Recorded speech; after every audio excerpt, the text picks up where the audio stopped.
अक्सर हम चिड़ियाघरों में जाते हैं और जानवरों को करीब से देखने का आनंद लेते हैं।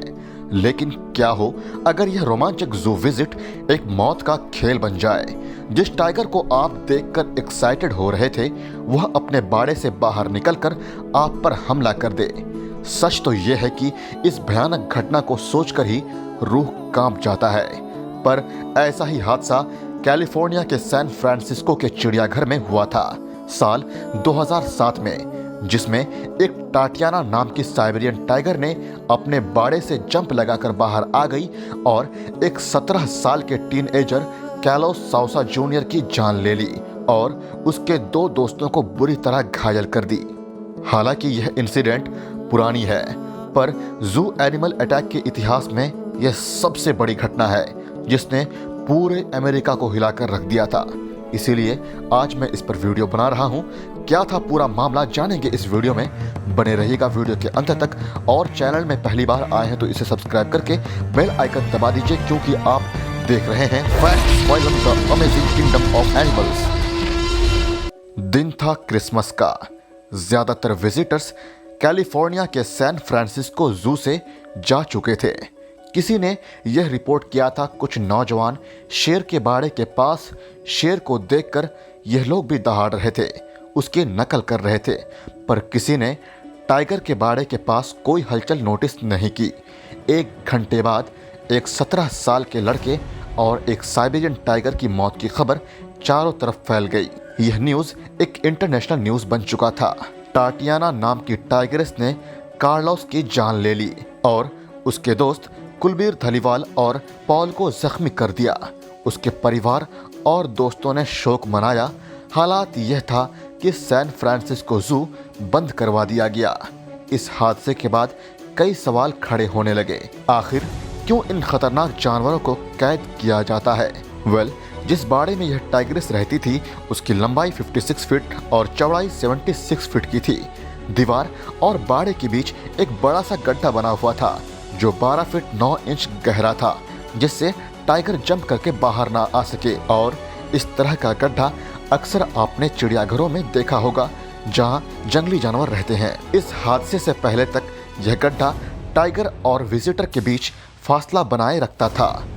टाटियाना जो इस बाड़े से छलांग लगाकर भागी थी वह 4 साल की थी और वजन 243 पाउंड का था। उसकी ब्रीडिंग स्ट्रॉन्ग जीन के लिए कराई गई थी और सैन फ्रांसिस्को जू ने उसे तब लाया था जब वो मात्र 2 साल की थी। कुछ क्लूज हैं जो इस तरफ इशारा करते हैं आखिर क्यों टाइगर ने हमला किया और भागने की कोशिश की। बहुत लोगों का मानना है कि टाइगर बिना मतलब के बाहर नहीं आया होगा। जाहिर है उसे प्रोवोक किया गया होगा।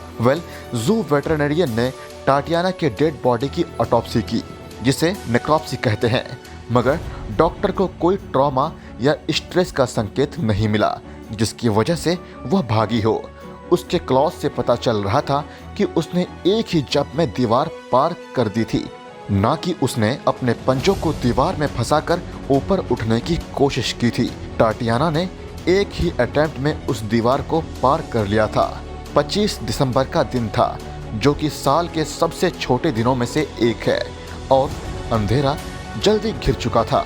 तीनों दोस्त टाइगर के बाड़े वाले रेलिंग से नीचे उतरकर जाने के लिए मुड़े। तभी पॉल ने एक दहाड़ सुनी जो पास के ही झाड़ी से आ रही थी। टाइगर बाहर आ चुका था।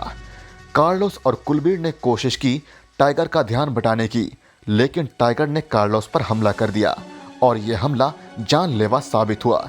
दूसरी ओर पॉल बुरी तरह जख्मी हो चुका था और उसके सिर और गर्दन से बहुत खून बह रहा था। फिर भी टाइगर ने दोनों का पीछा किया और दोनों जू के अंदर एक कैफे में जा पहुंचे और मदद की गुहार लगाई, मगर किसी ने कोई जवाब नहीं दिया।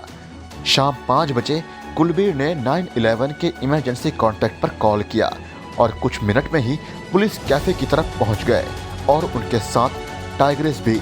जब पुलिस कैफे के अंदर पहुंचा उन्होंने देखा कुलबीर जख्मी पड़ा है और टाइगर उसके बगल में बैठा हुआ है और पास ही पॉल भी जख्मी हालात में पड़ा हुआ है। पुलिस को देखते ही टाइगर पुलिस की तरफ बढ़ने लगा और पुलिस ने गोली चलानी शुरू कर दी, जिससे टाटियाना मारी गई और फाइनली अमेरिका के इतिहास के सबसे बड़ी जू एनिमल एस्केप का अंत हुआ। इस हादसे के बाद जू पर फाइन भी लगाया गया, क्योंकि दीवार की जितनी लंबाई होनी चाहिए थी उतनी नहीं थी। दोबारा जू ओपन होने के बाद उसकी मरम्मत कराई गई और दीवार को ऊंचा कराया गया। गाइज, वीडियो अच्छी लगी हो तो लाइक करें, शेयर करें और मुझे कमेंट में यह बताइए कि अगली वीडियो आप किस टॉपिक पर देखना चाहते हैं।